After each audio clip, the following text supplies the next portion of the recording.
না, আমরা কেন পরিবেশ নাই। আমি বলি ইসলাম ক্ষমতা আসলে গোটা বাংলাদেশটা পরিবেশ হয়ে যাবে, যেটা তোমার নিজের থেকে তোমার কাদা ছেড়ে দিবা। যারা চুরি করে তারা চিন্তা করে ইসলাম হুকুমাত আসলে আমার উপায় কি? ইসলাম হুকুমাত আসলে তুমি চুরি করবা কেন? স্ত্রীর জন্য, সন্তানের জন্য। ওই সন্তান স্ত্রীর যে কত রাষ্ট্র নিবে তোমার তো দরকারই নাই, বরং তোমার মুখে কেন খাদ্য নাই এই জবাব সরকারকে দিতে হবে।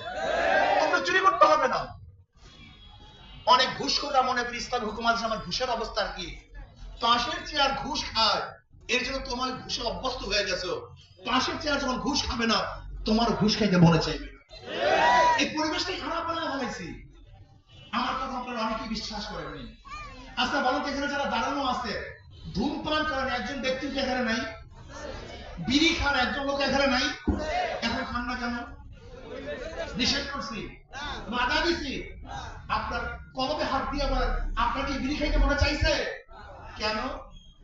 জোরে বলেন। পরিবেশ। এই সৎ সঙ্গে সর্ববাস, অসৎ